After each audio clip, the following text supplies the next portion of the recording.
And good afternoon. Welcome to Straight Talk. This is your Drive at 5 show. Catherine Tyson, your host. Good afternoon, everyone.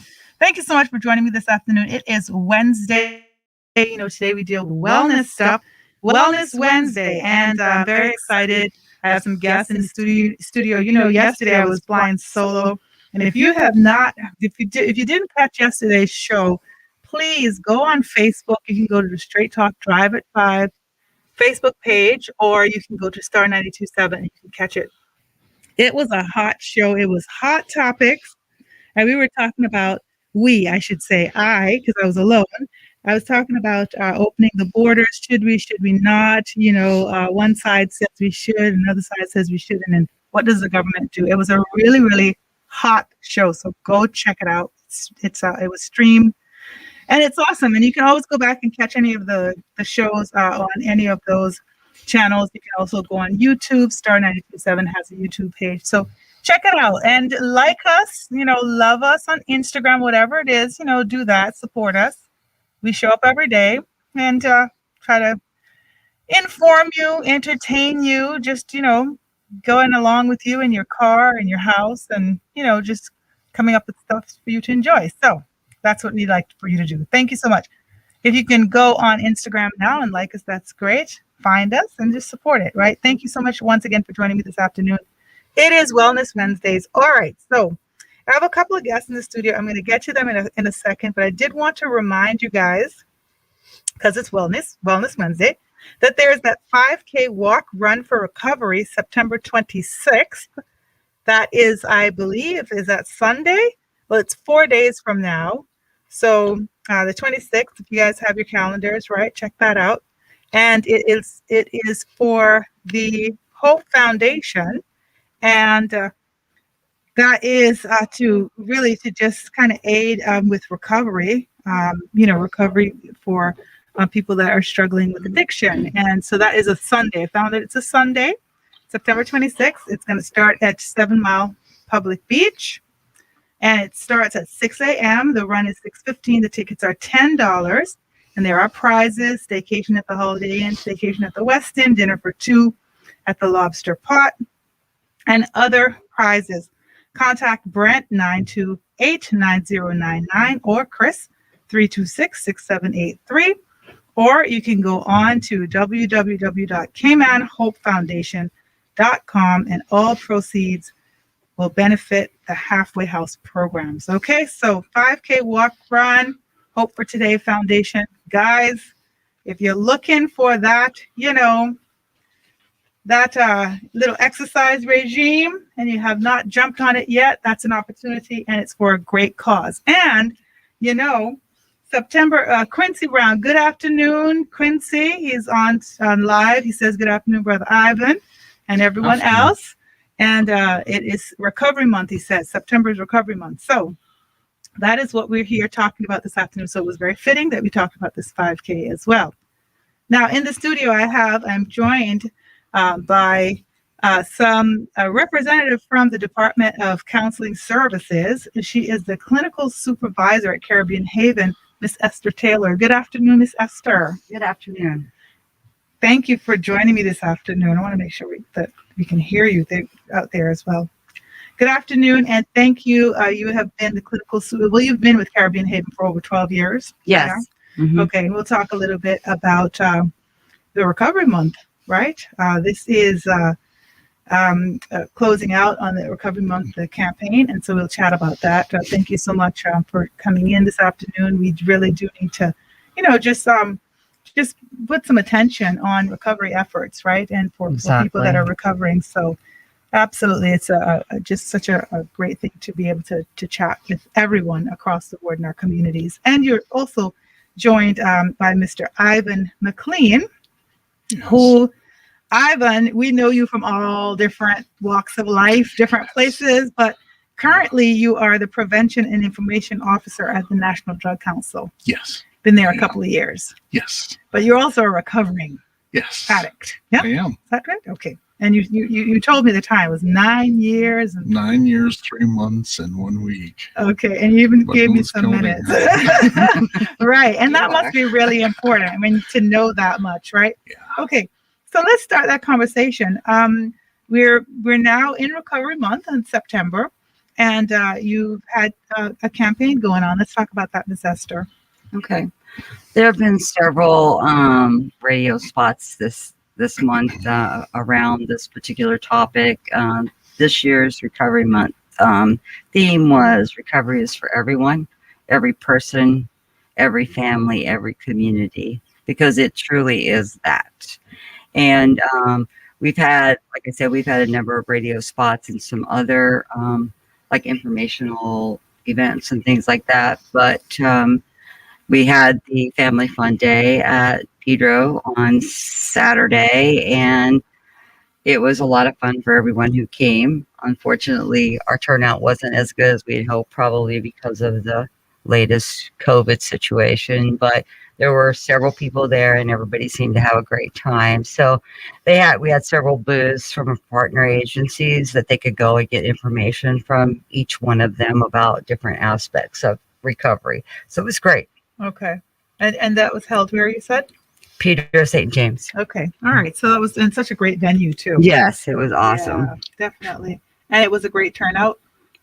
For the situation, I'd say yes. Yeah, right. We're all kind of balancing, trying to get settled with the whole everything that's happening. And we're in here with masks, so we're back with the masks on, and reminded everyone. I mean, I'm fine. I'm fine with it's up to you. But I was reminding everybody yesterday that everywhere we're going, that masks are required. In the grocery stores and in offices and everything. So we're back with that. We're just trying to stay safe, I gather. Hopefully, I'm gonna be all right because it's like it can get to you after a while. Yeah. But yeah, so now, Ivan, right before we came on, you actually said you are a product of, I guess, Caribbean Haven. Yeah. Yes. Okay. Yes. So do you want to talk to us just a little bit about, kind of why you're here and what you want, people to kind of know about this whole thing? I reckon the main reason is that the recovery is about a normal person. It's Right. not just someone with a bottle in a brown bag or someone with track marks. Right. They can look like anyone. Anyone. Yeah. It is without a doubt. The organizations already house, organizations already employ, organizations function on a daily basis with some of the contributions of active addicts. Okay. May not be known to their superiors or anyone else, Right. but they're what certainly clinically would be termed functioning addicts, alcoholics. Okay. Well, addicts. It covers the whole basis, whether you're drinking Right. or not, whatever substance it might be. Yeah. So in saying that, it's interesting that you said that. So in saying that, and Ms. Esther, you can help me with this as well. In saying that, sometimes people can then come back with, well, they're functioning. So what's the problem? Right? Because like you said, not everybody has a brown paper bag. Not everybody's on the side of the road, just kind of strung out. They're running corporations. They appear to be doing well. What's the problem? Yeah. Appear. Yeah, because I also have a story as well about that. But yeah, Miss Esther, let's talk about that. That is, like Ivan said, that's very common, and some people hide their problems very well. Right. But you have to also consider that that's just what we're seeing. We don't see all of it. Right. If we did see all of it, it would look very different, but we don't. So it is true that there are a number of what you would term functional alcoholics, addicts, whatever you want to call it. But what level are they functioning on? Right. That might be the best question. Right. Yeah. And how are they really living? You know what I mean? Not only that, but if they're functioning at that level, being in that situation, imagine what could be for them if they were not using drugs and alcohol. Yes, Right. They could do so much more. for sure. Yeah, and For and sure. so that's probably, that's probably the point I think that we really want to drive home, because and the story that I referred to, I ran across a lady on Facebook. She had written a book. It's called Hope Street or Hope Road, one of those. Her name is Amanda Andrewsy, and she had written this book, and she had talked about being married to an addict for, I think it was 15 years, and I guess he became, or she found out about the drugs maybe 11 years, so about 4 years he hid it, and they owned, like, she had like $1 million home. He was in real estate. He was in all sorts of, they were literally really, really rich, and they were living in the Hamptons in New York. And him thinking that he was a functioning addict, eventually it got down to the point where he was lying to her. He was, hawking their stuff. He had lost their house. She didn't even know that the house had been, foreclosed upon, because she was just like a well-kept woman. And she wrote this book, and the book was basically she had to take her child and live in the basement of her parents' house, because he had lost everything, and she just kept going back and forth with him, hoping that it would change, but it never did, because he refused to get help, because he said, I'm fine. This is not hurting me in any way. But when you look at the 11 years of their life and all of the destruction that that had been caused, and it was just really an interesting book to read. I think I'd gotten it. I was just reading it, and it was insane, So I think that that's sometimes the trick, right? That I'm just doing this just to feel good or to feel whatever, but after a while, who are you really? You think that is that a great question, Ivan, when you're talking about addiction? Well, the one thing that we know that we have a problem. Okay. And but I don't want to have a problem, and I don't want to say I have a problem. Okay. You're gonna think bad of me, treat me different, accuse me, don't trust me, don't this, don't Right. that, the other thing. Right. But deep down we know. But we want to maintain the same ability to be functional in a normal setting, normal Okay. user, if you will, Okay. like we were. We didn't come out of the chute addicted. Right. Most of us. Right. It was something that Yeah.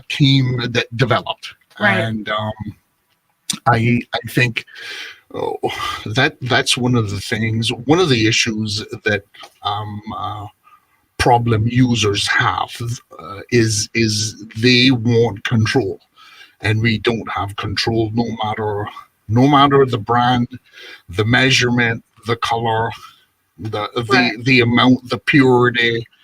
It doesn't. There's no means of justifying using when we have come to that point, and Right. and it's not something that's necessarily measurable. It just happens. Yeah. We go from a normal setting or a normal participant in whether illicit or illicit substances, and then become once I get off, this is my time. If this is the weekend, this is my time. I'm gonna get toasted, Right. and I do it, or period. I want to get toasted, and I go about doing it irregardless of what the consequences might look like. Right. I'm just definitely gonna invite you back to the show if you're interested to come back and just really talk about this, because I know we're here to talk about the campaign and Recovery Month, and I really want to start focusing on that, Miss Esther. So excuse me for a second for us just being. No, that's fine. That's fine. Because it really is such a topic, and I think it's a topic that definitely needs to be discussed here in Cayman. I think that we are really, of the opinion that, that's them that do that, and it's not, and that's absolutely incorrect, right? And it's not as simple as, why don't you just stop? right? No. Exactly. And so there's all of these things kind of surrounding this thing. And it's sad because, it's our own people. It's it could be a loved one. It could be somebody close to you. You know, I know, even like you said, just illicit or not illicit substances. It could be alcohol, right? It's just like natural. We just hang out and we just drink and we're just having fun. And then, something, you become another person. You don't know where you are. I've had people, don't know where they woke up and how they got there, but they were having fun the night before. Yeah. And so those are things that make you know there has to be something a little off about this, right? And how do you get help? So I want to talk a little bit about that, Ms. Esther, obviously, how someone can, can get help for this, but how they also know, like you said, when something is wrong, and can it be fixed? Right. And I think that's an important question. At what point does the person recognize that there's a problem? And sometimes that comes from people around you, people telling you, look, there's something wrong here. You need to address this. You're drinking too much. You're partying too much. You've got to change something. This isn't working anymore. And a lot of that external pressure or coercion from family members and friends, or even employers, will say to people, look, we realize you got a problem, but it's time to do something about it. Other people reach what we call their bottom. There's just nowhere left to go. They're at the very bottom. And so they reach out for help then, because that's all that's left to them, is to reach out for help. Right. As far as accessing help, we believe that there's no wrong door. You could access help. You can go to the outpatient program, Department of Counseling Services, or you can call CHRC. We have a withdrawal management program where people are just trying to get sober, and they can come to us. And while they're there in the withdrawal management unit, we'll assess them to determine what level of services they might need, whether that be outpatient, inpatient, whatever. A lot of our clients that come to us also have are co-occurring disorders. They have mental health issues as well as the substance abuse stuff. So we work collaboratively with HSA Mental Health and things like that, partner agencies.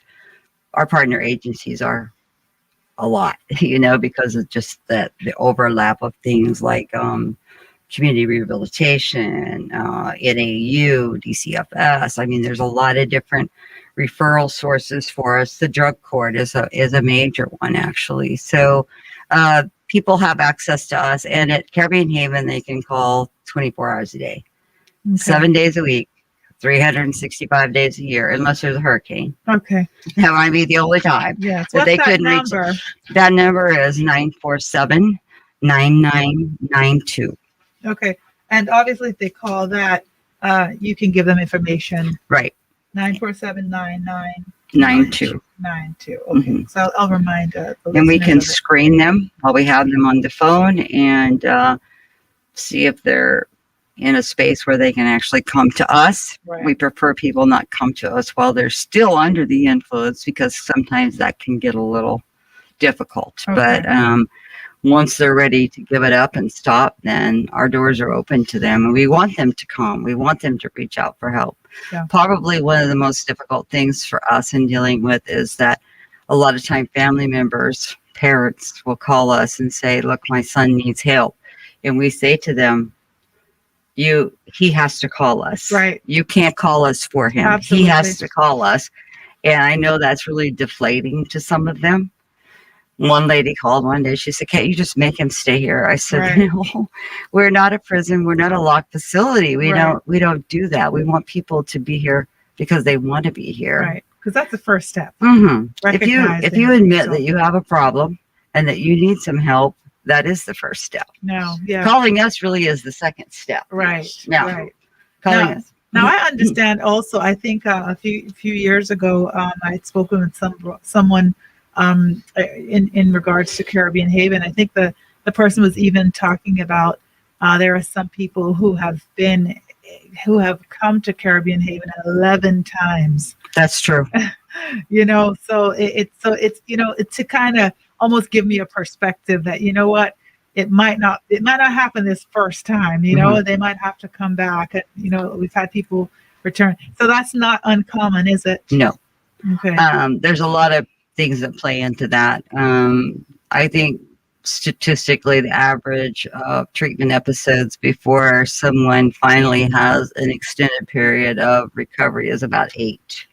Okay. So that's not uncommon. That's not uncommon at all, that we have people come to us many times. I tell them when they come back to us, I say, well, you must have missed something when you were here the last time, and I hope you get it this time, because maybe that's what's going to keep you. Yeah. We have a lot of people that have had great success, though, going through treatment, and that are doing well in the community, have their own businesses, and, you know, work for the government even. So we have a lot of success with our clients. I'd like it to be higher than what it is, but I don't give up.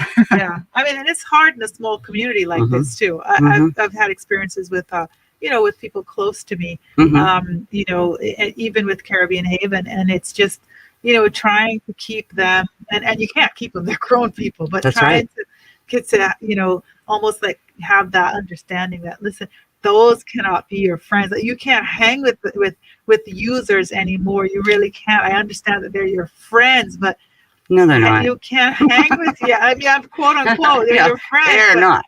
Yeah, and I'd have, you know, leave, like running, going to look for friends in West Bay or in Easton. I'm like, listen, this is going to be a problem, because for me, if I didn't want to drink anymore, I would not go to a bar. Exactly. At all. Even though, you know what, I can get a Pepsi. The fact is, it's a bar. People are in the bar, they're drinking alcohol. So I don't want to be that close to it if I don't want to do, you know what I mean? Like, and I think that's it. Sometimes it's simple, like some of the things that you have to do, but it's not that simple to say no.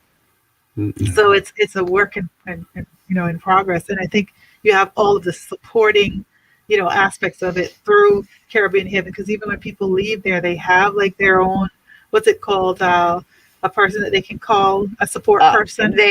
People in Caribbean Haven are encouraged during their time there to attend community support groups like AA and NA, and to find a sponsor. This would be someone that would help them after leaving Caribbean Haven. They're also clients who go through Caribbean Haven. When they leave there, they transition into an outpatient service of some sort, whether that be individual counseling or early recovery group or something like that. So they still have access to that. And frankly, we tell our clients, if you get into trouble and you can't call anybody else, you can call us. Somebody will answer the phone and somebody will talk to you. And we've had people do that. Just call and say, well, nothing really going on, but I just wanted to talk to somebody. So, and that's fine. Cool. Okay. Yeah. So what type of relationship do you have with the halfway houses on Island? Do you have any type of connection with them? We actually have clients go to halfway houses when they leave us, and we actually have halfway houses call us to get somebody in to treatment. So it's kind of a give and take thing with the both of them. We have, of course, we don't advocate for our clients to get into the halfway house. They have to take responsibility for that. And they actually get like spoken to by whoever is running the organization, and they get like interviewed to see if they're a good fit and that kind of thing. But we encourage, especially, you know, a lot of people come to us are homeless. They really have nowhere to go. And the halfway house is a good option for them. And so in saying that as well, let's chat about that a little bit. When people they kind of end up homeless, sometimes it's because family members just are done.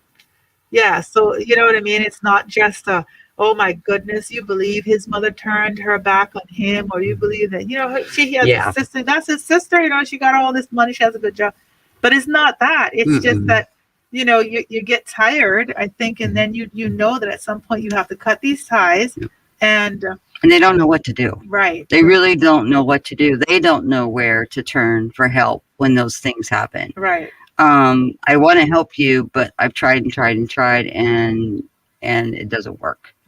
And sometimes people enable their family members. We talk about that a lot too. You know, they say, oh, that's okay.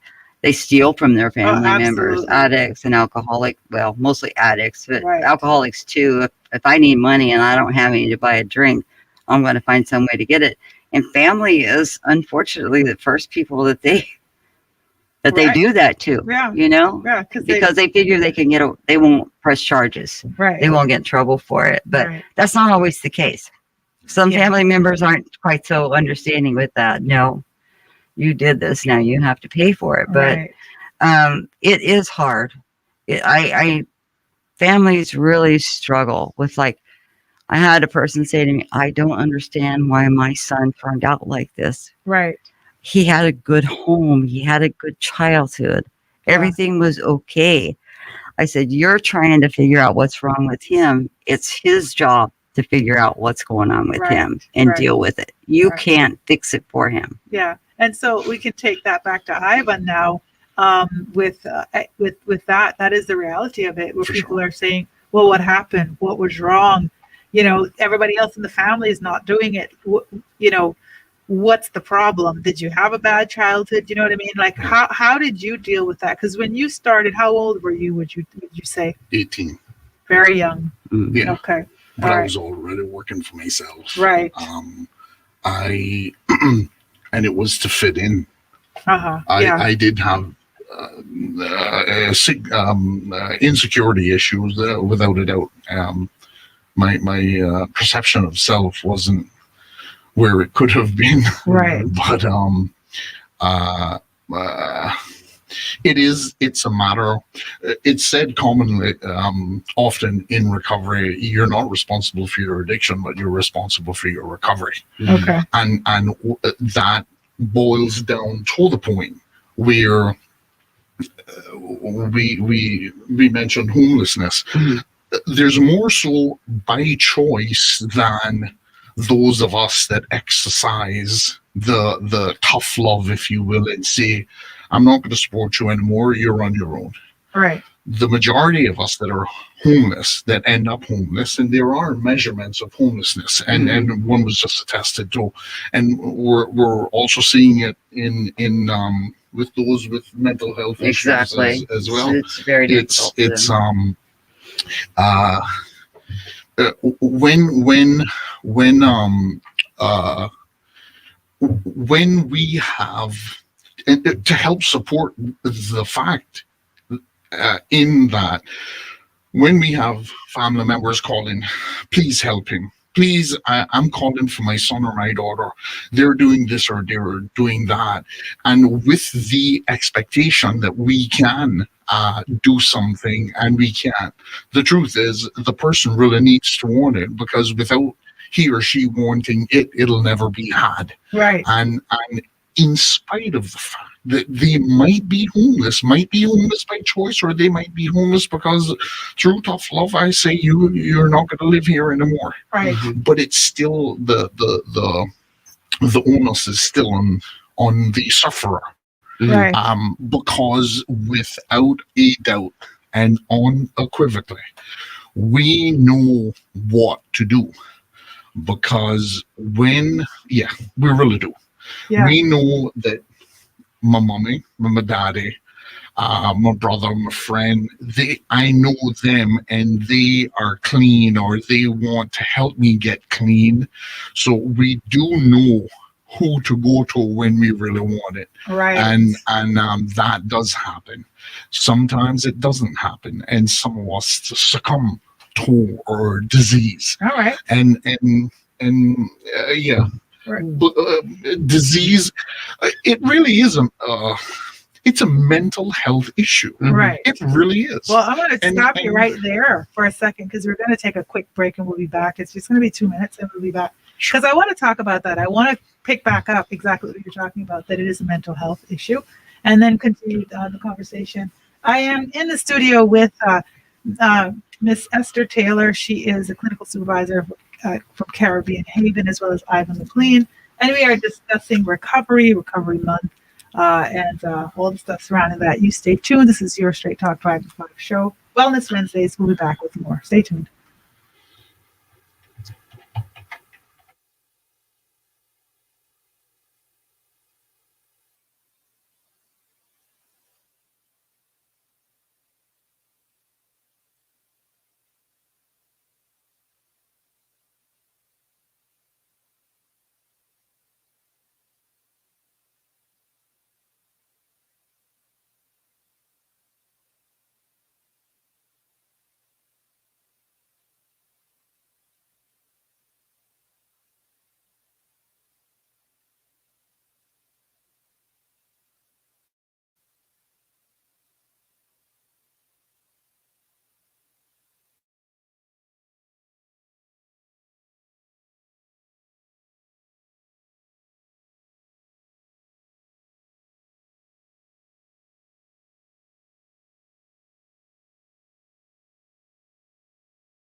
And welcome back to Straight Talk. This is your Drive at 5 show. Catherine Tyson, your host. It is Wellness Wednesdays. And I'll tell you, before the break, it's when you see that countdown happening and we're going to go to commercial whether I like it or not. And you got to get, 100 things in before it happens. That's pressure. Very funny. I am joined by the clinical supervisor from Caribbean Haven, Miss Esther Taylor, as well as Ivan McLean, who is the Prevention and Information Officer from the National Drug Council, but also a recovering, you mentioned sufferer. Which word are we using? A recovering addict, a recovering, you said the sufferer before Ivan when we left, before commercial. Is there, I want to know that, Miss Esther. Is there a politically correct term or recovering addict? Was that the word? Is that the name? Frankly, you don't hear the word addict bandied about much anymore. Right. It's substance abuser, substance dependence, things like that. So a recovering substance abuser. Yeah. Okay. Recovering. Yeah. Yeah. I just want to know, because I think obviously there's this stigma. Mm-hmm. And that's one of the things that I think you wanted to chat about as well, the stigma of it, but also the stigma of being the former substance abuser or a person that's recovering from that, wanting to get away from it, wanting to forget about it. Like, can we just forget that? Can we just, turn over that new leaf? Can I just walk into my new life and you stop reminding me of that? Yeah, that happens. Yeah, it happens, but that's not a good plan. Right. Okay. And so that's not a good plan for the recovering substance abuser. No. Because it's almost like lying to yourself. Because that's what happens to a lot of people in recovery. And I think that Ivan would agree with this. They think, all right, I'm good. I'm recovered. I don't need to worry about any of this stuff anymore because that's behind me. Right. And now I can just move forward. Right. But the problem is that usually doesn't work. Right. You can change your life. You can change your direction in life. You can change everything that you do. But that tendency will remain with you. I don't know that it ever goes away. Really? Yeah. Really? Wow. So that's why I had a professor in college said, well, in recovery, when are you going to be recovered? He asked this guy, and he said, what do you mean? Like, I don't understand. How can I ever be recovered? If I am addicted, if I'm an addict, how do I recover from that? I recover from that life. But in order to stay in recovery, I have to be vigilant and pay attention to how I live my life, what I do, and never let myself hear those messages, those self messages that, you know what, I'm good now. I think I could have a drink, or I think I just have a spliff. No, you can't. Right. Because if you have one, you're going to have 100. Right. So it doesn't work like that. Yes. Not everybody that uses substances becomes addicted to them. Right. And that is what I think makes it so hard for some people to understand what it's like for the persons who become addicted to them. Because they say, well, I used to drink and I just quit. Right. Well, good for you. Yeah. But that doesn't work for everybody. Right. Because you obviously, you don't have that addictive, whatever it is. They call it a personality, but frankly, I'll be really honest with you. A lot of the people that we deal with at Caribbean Haven have co-occurring disorders. They have depression. They have anxiety. They have those things. Ivan was mentioning that right before the break. So we're just coming right back with that, with the mental health. And before, in fact, some people who have those issues use the drugs and alcohol to self-medicate. Okay. And so a lot of it with us is we know sometimes coming in that they have these issues, but working with that concurrently with the substance abuse is the best way to handle that. Because if we can get them diagnosed, get them if they need proper medication, then their chances are much better. Okay. Once they're being treated for those other problems. Okay. So I want to ask, what's the difference with someone who, has a few drinks on Friday night, gets drunk, but they're fine the next day and they don't have to do that for the rest of the week. and here comes Friday night again, and they do like what is the determination of who's an addict and who isn't? You know what I mean? Who is a person that's abusing? So I'd like to know, like, is there a differentiation? There are people that they call binge drinkers, Okay. or there are people that are weekend warriors. They call them Right. weekend warriors. They just drink on the weekend. Right. But the question is, could they not drink on the weekend? Right. Right. If I'm watching the clock, counting down my days to Friday every week for me to go drink, then I've probably got a problem. Right. That's not a goal that one should have for their week. For Friday to come and I can go get intoxicated. Living for Friday. Mm-hmm. Yeah. To you know, Right. have to turn up, as the Yeah. young people call it. Mm-hmm. Get lit. Yeah. Yeah. Okay. That might be a problem. Yeah. Okay. Just very interesting. That we have a lot of drinking on the island. We have a lot of fun. We're having fun. There's a lot of the establishments are capitalizing on that happy hour. Mm-hmm. And so it's just so normalized. I think sometimes we need to talk about that, how normalized it is to go out and drink. I mean, I've seen people young. I work with young people, and they're getting drunk. They're drinking, and like it's just like a normal thing. And I just think, oh my goodness, like so young to start that, and then to end up having a problem in the long run, and then becoming your clients after. Mm-hmm. Yeah. Some do. Yeah. What is the percentage you think of our substance abuse issues on island that you serve? Is there like a percentage? I'd say it's probably pretty low. Yes. Yeah. Because it's kind of in a general. norm. Yeah. I'd say it's pretty low. Okay. I think that we see people all the time that we really truly believe need to get some help, but Right. they're not motivated to do so, and I don't have the ability to motivate them to do so. But I'd say it's a very low, I wouldn't even guess what percentage, but I'd Right. say it's a very low percentage Yeah. that we actually see come through our doors of what's out there and what could benefit from that service. Right. But Yeah. I think also in saying that in order to get people to be comfortable with reaching out for that help, it needs a change in the thinking. Like, this doesn't mean you're a bad person. This Right. doesn't mean that you're some kind of criminal. This doesn't mean that you're crazy. This just means that you need some help. Right. And everybody needs to come to that same kind of thinking. Right. Because if you look at them like there's no hope, they're never going to change, they're just going to keep doing what they're doing, then why would they have any hope? Right. Okay. Now, Ivan, what do you do as a prevention and information officer for the National Drug Council? Some of the things that I do, I do drug information. I provide drug information sessions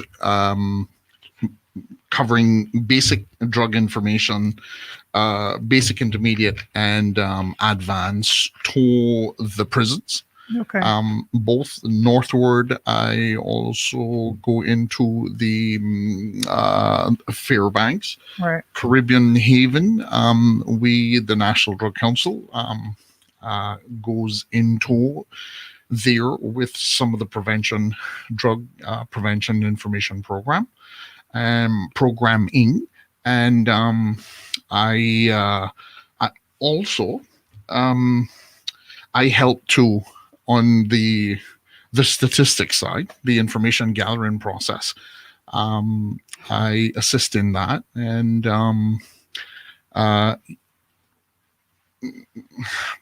I guess, if you will, I'm quite involved in getting the surveys done, organized, done, and the information gathered, processed, Right. and assist in certainly providing the data for analysis. Right. And presentations going into the schools, Right. at the administrative level, the teachers, counselors, also the student bodies. Right. That's a lot of my function Yeah. as a P&I Yeah. officer. And so as a recovering person, Yes, do sir. you feel like you are at an advantage sometimes to be able to work along with people in the same process that you've gone through in your life? For sure. Yeah. For sure. And they can relate to you because you can relate to them. For sure. Yeah.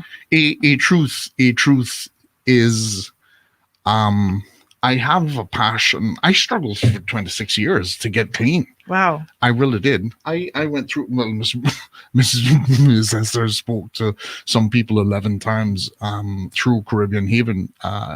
It took 4 times me going in to the facility over the years. Right. But I struggled for a long time because I didn't want to accept the fact that I was an addict. Right. And I wanted to be able to get loaded without the consequences that always followed it, which, lost job, she gone, the job gone, money gone, car gone, gone, Right. place to live gone. Right. So, I have a passion for people in recovery. I Right. really do. And I,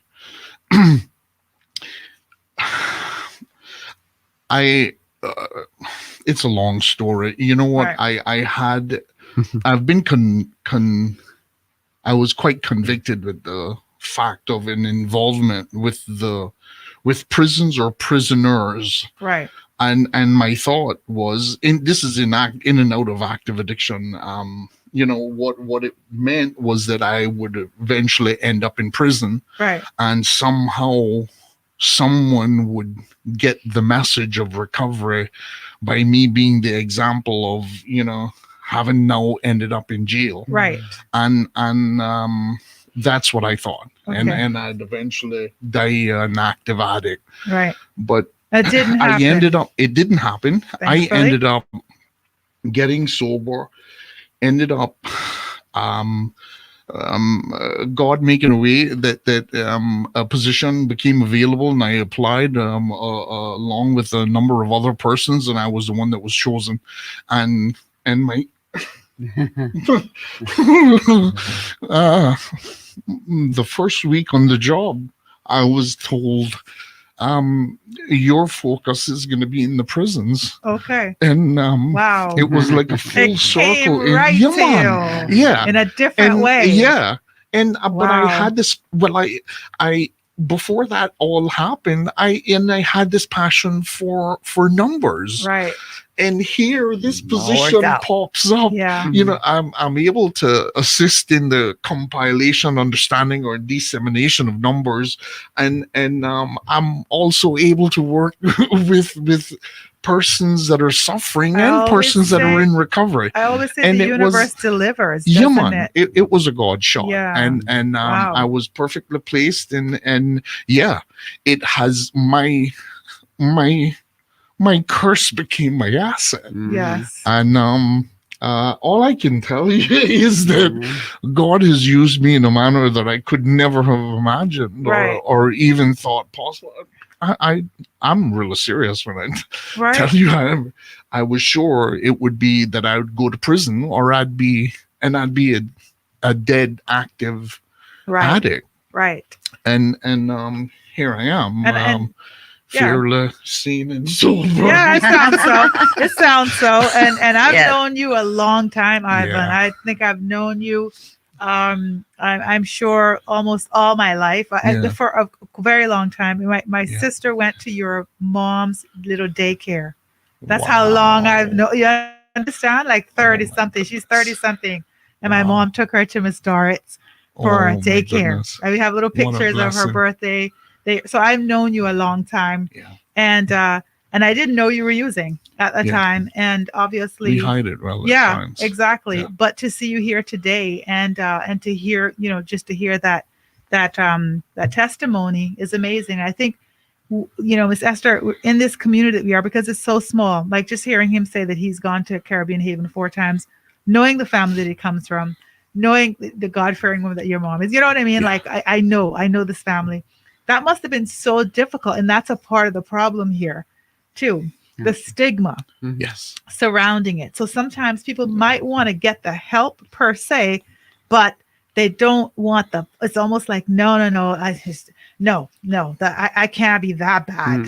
They don't want people to know they're there. Some clients come Right. and they say, I don't want anybody to know I'm here. Right. I don't want to see anybody. Right. I just want to do my treatment, and that is all. Right. You know, I'm just, I don't want to be identified as this. And I'm thinking, okay, if that's how you want it, Yeah. you know, we're fine with that. Fortunately, some of them usually, once they get into the treatment process and start dealing with some of their issues, they change their mind about that. Then they Absolutely. want to reach out to family or Right. whatever and say, well, if nothing else, I'm sorry, you know, Right. but they try to rebuild relationships and Right. things like that while they're in treatment, which is a very good thing. A very Right. good thing. Yeah. But family needs to be more involved with the process. They Right. really do, because they've been there for all of it. Yeah. So why not be there for this change that's coming? Well, why I not can- be a part of that? Well, I can tell you, just from experience in terms of it being a sibling, that you want to be involved, and so you're involved that first time, and you're involved that second time, and you're involved, and you know what I mean. Like after a while, you're like, okay, I can't keep doing this to myself, Mhm. which It is is hard. sad, which is sad. But explain. So we need to destigmatize it, right? Right. How do we do that? And why is that important? I mean, for the obvious reasons why it's important, but how do we destigmatize it in our society? And I think information, education, people truly understanding what it's really about, and knowing that some people see it as a real evil thing. You know, it's an unfortunate thing, it's a sad thing, but they just need to recognize that. I think for me, one thing I always tell people is there's hope. As long as there's hope, you can say, I have faith that this person is actually going to get this pretty soon, and they're going to pull themselves up out of this and that stuff like that. But I think that they feel looked down on, Right. by other people, whether it be family or just the community at large, whatever it is. They feel like people are talking about them and looking at them like they're some kind of, I don't know, different person. Right. They're just people just like the rest of us, Right. They're not different. They have a problem. And I think if people could accept that it's just that, and like Ivan said earlier, it is a mental health issue. Right. There's underlying issues that drive all of that. And they look at it like, oh, it's just the drugs. It's just a drug. No, it's not. Right. It's not just the There's drug. a deeper issue Yeah. that's It's a led deeper to the issue. drugs. Yes. Yeah. I feel Okay. bad. I want to feel better. So Yep. I'm going to smoke, or I'm going to drink, or whatever. I'm Right. going to feel better. And But almost why like, do they feel bad? yeah, almost like finding out, Yeah. how do we fix that thing so I don't need this Mm-hmm. thing to fix that thing in a way, right? We used to say there's a difference between people who are users, abusers, and addicts. Users are the people that go out once in a while and have a drink or whatever. Abusers are those ones that you were talking about earlier that go every Friday night and just get wasted. And they feel better. They think they feel better while they're doing it. Somebody who's truly addicted or dependent doesn't do it to feel better anymore. They do it not to feel bad. Okay. So that's the big difference. If you use it to feel better, that's one thing. But if you're using it just so you don't feel bad, then that's something else altogether. Right. Yeah. That's the No. more serious issue right there. Now, how some of the local recovery activities, how has it helped people in their recovery journeys, you think? I think it puts it kind of front and center, so people realize that recovery is it's like the theme said. It's not just about the person, the family. It's about the community as well. When you think about the impact that the substance abuse, the dependence, the addiction alcoholism, whatever you want to title those things, when you think about the impact that that has on the community, when you think about crime rates and things like that, that's the first go-to. Well, that person's using drugs and that's why they did this kind of thing. Recovery has just that opposite effect. And that's why it's so important for people to embrace that recovery can happen and you have to see that these people are not just different or evil. They're just people with a problem, and recovery can change all that for them. Yeah. Why is support important in the recovery process? Why is what? Support, just overall support. Well, I think that people don't do much without support in their life. They have to have that, but it is important. And they need to know that persons who are trying to get through this process need to know that they have somebody they can count on.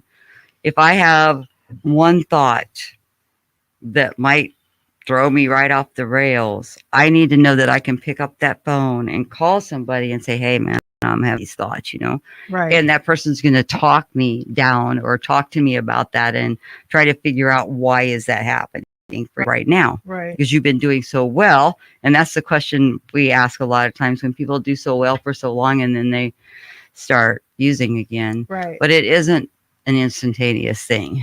Okay. The relapse process is a process. It doesn't happen the day you take a drink. Okay. It happens long before that with what's happening or what you're not doing that you should be doing. Right. And so I want to ask you, what are the choices that you're making in these 9 years that's different? And how do you stay strong? How do you stay clean? I don't get loaded no matter what. Okay. That's it. If I'm feeling good, the past was if I feel good, I want to feel better. And if I'm feeling bad, I want to feel good. Mm-hmm. And if I'm in between, well, let me find out what it really is, good, bad, or indifferent. All right. So I don't get loaded no matter what. And recovery isn't a one-off thing. That's for sure. There's a lot of us that have entertained in that and have been successful in doing that to a point, and then we're off the rails again. Recovery is an ongoing process, and the more we discover about ourselves, the more we uncover, the more we discover. Okay. And the suffice to say, it's an ongoing thing, because if I can use the analogy, I was told just a number of months ago, someone shared with me, Ivan, it's not the storm that sinks a boat. It's when the water gets in the boat. When the boat is in the storm, it's the water that gets in the boat that sinks the boat. Okay. Suffice to say that the issues that come up, life happens as I'm doing recovery or anything else. Right. That's right. Just that I found I was attempting to find a solution for some of that with a needle or a pipe or a bottle. Right. And so how do you find solutions the now? process now is it's real, it's happening, and the choice, I don't have, if you will, I don't have the choice to get loaded anymore. That's not your choice. That's not my choice. And you shut that choice down. Absolutely. Yes. To speak to someone about what might be happening, for me to really look at self one more time. If it's happening, I tend to do this first. Have I ever done this before? Have I ever thought this before? Have I eaten breakfast, lunch, or whatever it might be? Have I drank water yet? Okay. Have I prayed this morning? Right. I'm not always successful doing that, but those are some of the pieces that happens just put like your mind that. somewhere yeah, else. Man. Okay. And it helps to put what is affecting me emotionally, mentally, spiritually into a different perspective. Right. And I can take one step Okay. Sometimes recovery is 1 minute at a That's time, it. an hour at a time, and then a day at a There you time. go. Yeah. And that's a piece of the puzzle of the recovery process. Right. I am actively involved in the recovery community, Okay. and I attend a meeting as support group meeting as often as I can, Yes. because I know I can't do what I can do by myself is get loaded. Right. What I can't do by myself is get well. Okay. I need you. I need someone. I need that support of persons that addicts again. I go from being an active addict hanging out with addicts, and I need to stop that. Yeah. Yes. And I go into recovery and be a part of active addicts who are in recovery. Right. And that's who I need to be. And so my involvement in the community in that respect, and one-on-one with people that know me, people that are familiar with recovery, and the support network, even ex-drug dealers. Right. You're looking good, Iowa. Keep it up, man. Right. I literally, Catherine, I've had an ex-supplier call me to say, hey, can you talk to my son for me? Oh wow. Yeah. I'm telling you, Oh wow. the involvement, That's people that's we big. know, Mhm. Yeah. we know it's no ifs, ands, or buts about the fact Yeah. of whether an active addict knows where to go and what to do. And whether that addiction is, the supply chain is just as addictive as the end user. Right. Mhm. Right. It really is. Right. There's a process of addiction there and dependency, Yeah. because for the supplier, he or she always they nearly build their self-esteem at being able to be the source, Mhm. and then also to that encompasses the marginalization of the Right. user, Right. and abuse. I mean, I just wish it were 5:15, but it is literally the end of the of our interview, which Oh, is wow. which. Do you see how I'm fast sorry. that went? Like some people just think like, oh, I'll never be able to talk until that. Let me tell you, thank you all so much for joining me this afternoon, my listening audience. You have been listening to the Straight Talk Drive at 5 show. This is Wellness Wednesdays. You were listening just now to Ivan McLean. He is a recovering substance abuser, 9 years strong. He is the prevention and information officer, and as well as Miss Esther Taylor, the clinical supervisor at Caribbean Haven. Thank you all so much for joining me this afternoon. I loved what you said. I don't need help getting loaded, but what I do need help is recovering. Yeah. I need the help of that community. I need the help of those people. Miss Esther, you got to come back. When are you coming Sure. back? There's an open invitation. We have Wellness Wednesday. So any Wednesday that you want to come back, bring this guy Okay. and come on back to Straight Talk. Thank you guys so much for Okay. joining me. Thanks for having Thank you us. too. I hope you guys have had a great show this afternoon. And if you're not home yet, may your travels be not traffic ridden. And there's a nice pot of something already cooked on your stove so you can enjoy. And I will talk with you tomorrow. And it's Thursdays. Our Success 101 show will be highlighting young Caymanian tomorrow. I think Miss Cayman Islands Universe, the new one, Georgina Kerford, will be in with us. So stay tuned for that. Thank you so much once again for joining me this afternoon. This is Catherine Tyson, your host, and I bid you a wonderful, wonderful evening.